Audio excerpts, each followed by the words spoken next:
So many people talk about the fear of missing out, FOMO, but barely ever do we talk about the fear of regret, which in my book of life is even worse if we don't keep it in check. And in this video, I want to share with you how I'm dealing with the fear of regret and the fear of missing out, and how you can actually utilize them to make better decisions. Hi, my name is Martin, and I made it my purpose to share with you here authentically, unapologetically, and without holding back. I'm going to share with you my life stories, the lessons that I've made throughout my whole life, and I hope for the inspiration that I can inspire you to take the driver's seat of your own life, to live a self-led life without holding back, without regrets, and to live with a lot of purpose and joy. All right, today's topic, FOMO and the fear of regret. There's a quote that I want to share with you. It's by one of my high school teachers. She said that if you are waiting for retirement to start doing things that you love, then you can already get into that wooden box and wait 6 feet under, because you'll never get there. And that hit something within me, because I was like, I don't want to wait for retirement to start living. Like, I know so many people, unfortunately, who said they're going to do certain things when they retire, and they never got there. They passed away right before they retired, or even many years before that.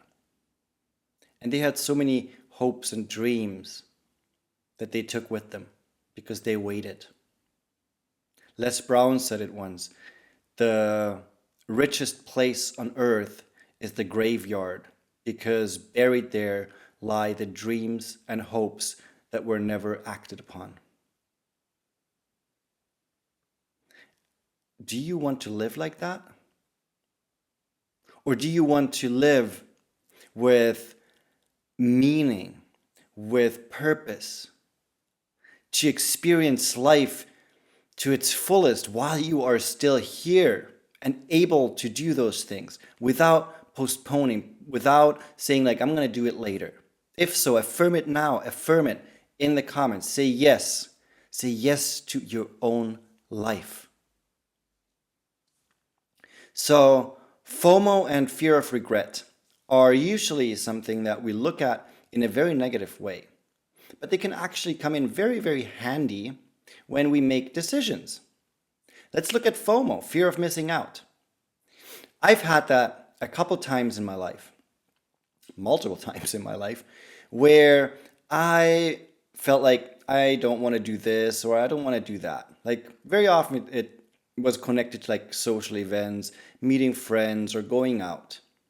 And I was like, I feel comfortable at home. I I better just stay here. But something within me was like, well, but you can miss like a fun time. You can miss hanging out with your friends and feeling good and like all that kind of stuff. And sometimes I used that feeling. I was like, you know what, just go. Just go and have fun and whatever. And a lot of times it was actually a lot of fun. More fun than if I had planned it and said like, okay, I'm gonna go and whatever. So I really, for quite a few times, I had that feeling, I don't want to go, and then I was like, well, maybe I'm gonna miss out if I don't go. And then I showed up and it was a blast. So what it taught me is that sometimes what you feel in the moment is not what you actually need. It's not what you actually want. And FOMO can help you with that, because FOMO kind of puts a question in your head where it's like, well, if I don't go, what am I going to miss? Also connected with that is, am I going to regret it later if I don't do this? And if you utilize it, and if you like, don't just follow the impulse on FOMO, but reflect on it. Ask yourself, okay, what are the things that are important to me right now? Because sometimes it's like FOMO shows up, but what you actually need is to stay at home by yourself and rest.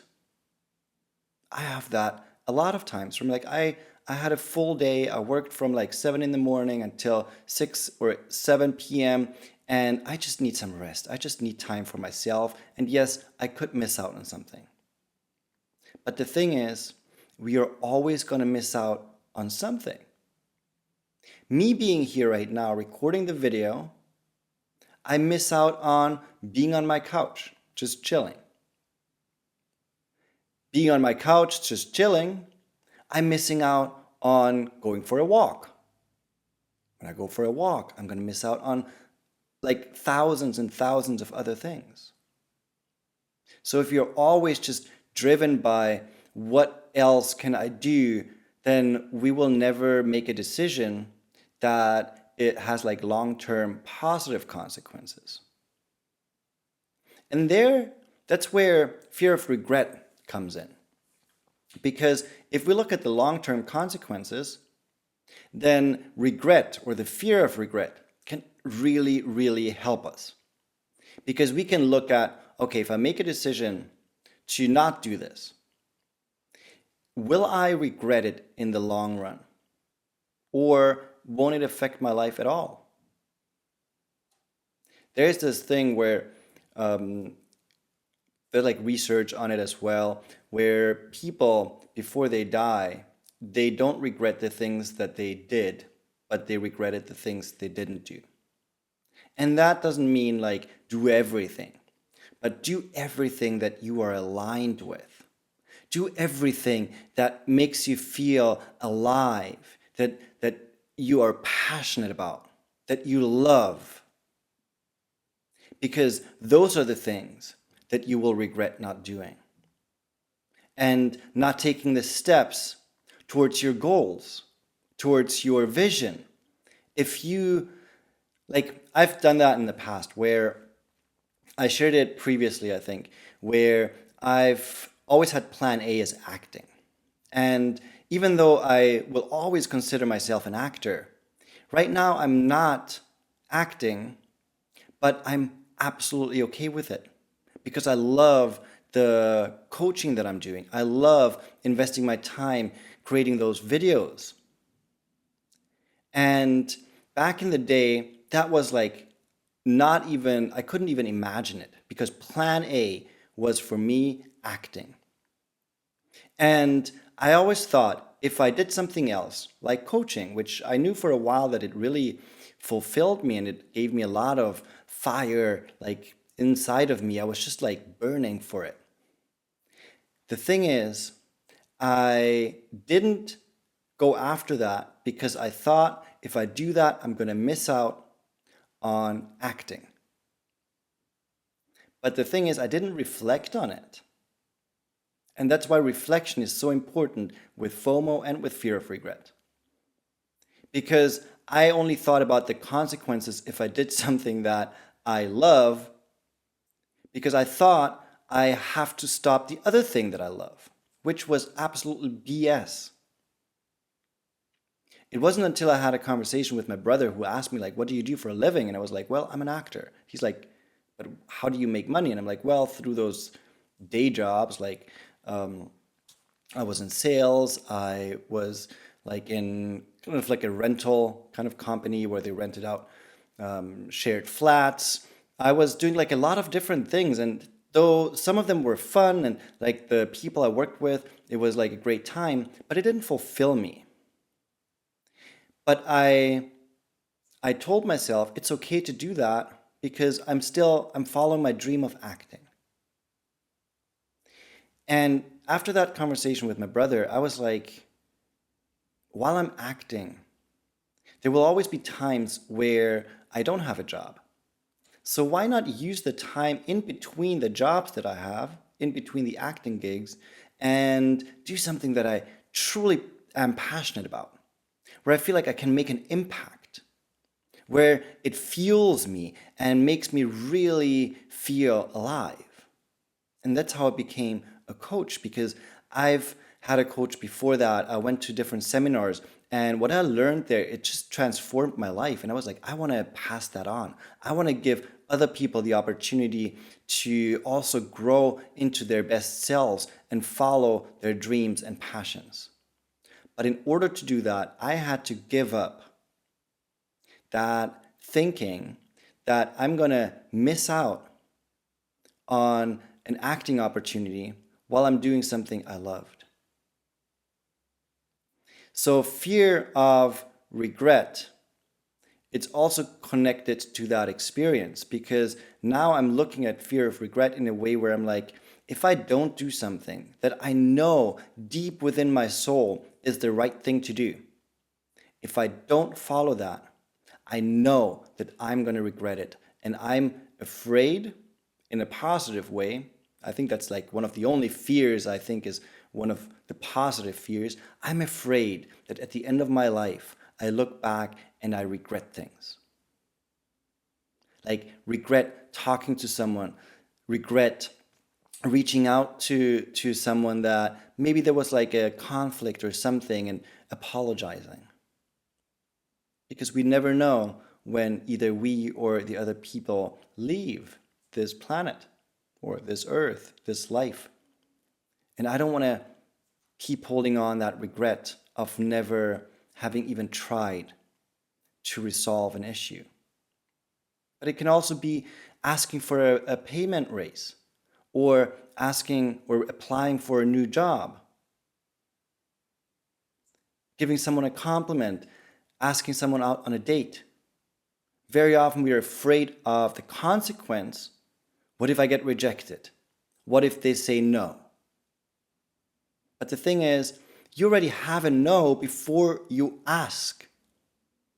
Like, let's say you see someone that you feel like has a fantastic energy and that you think is cute or attractive, and you see them on the street or on the train, and you're like, oh, it's going to look weird if I ask them on a date. The thing is, we're all so afraid of real life connection because we're always on our phone. We're always distracted. It's easier to swipe left and right than to have a real connection or ask for a real connection. And personally, I'm more afraid that in the future, I'm going to look back and be like, I had so many opportunities, so many chances for love, for connection. And I didn't take those chances. I didn't act on those opportunities because I was too afraid of the rejection or of losing out, like losing something. But I rather go beyond and past my fear of rejection rather than the consequence of the fear of regret. So what can you do to get past that fear of rejection or whatever may come up for you personally? Because every person is different. So what you might feel or think can be completely different than what I'm experiencing. But when fear of regret, when you look at that, and also fear of missing out, start reflecting. Because the only way to change your behavior, to change ultimately your life, is to reflect on yourself. See, where are you right now? What is holding you back? What is it really that you want in life? Because if you know what you want, then making a decision is very easy, because you can ask one simple question. Does it get me closer to my goal? Yes or no? If it's yes, then, well, there might still be fear or some kind of emotion come up, but it's like the decision can only be one thing, where it's like, I'm going to follow whatever it is that brings me closer to my goal, to my vision. Because if you don't, then if you're not, like if you say, yes, this is going to take me closer to my goal or my vision, but I'm going to go down a different path, then you are making a conscious decision to, like, the fear of regret is pre-programmed in that moment, because at one point you are going to regret and say, why didn't I do that? Why didn't I act on that? So I encourage you to start reflecting and asking yourself, if I want to do something, why am I holding myself back? Or am I holding myself back? Am I making choices that are in contradiction to where I actually want to go? And if so, how can I change that behavior? How can I redirect myself? Visualization also helps, because visualization, it's going to rewire your brain, it's going to rewire your neural pathways. It can really affect how you show up in life. And again, FOMO and fear of regret can inspire you to change your life. It can inspire you to make different choices than you might have previously made. But if they go left unchecked, that fear might prevent you from actually doing what you want to do, or what you need to grow, what you need to feel good in your body and in your whole being. So I encourage you to really dive deep into self-reflection, visualization, meditation, to get to know yourself, so that when FOMO shows up or the fear of regret kicks in, that you can make choices that are reflected. Because then that way you respond to that fear instead of react and act through it and because of it. All right, that's it for today. Thank you for tuning in. Please leave a like and a comment. Share this video with other people you think who can benefit from it. And I hope to see you in the next one. And as always, lots of love and a big, big hug.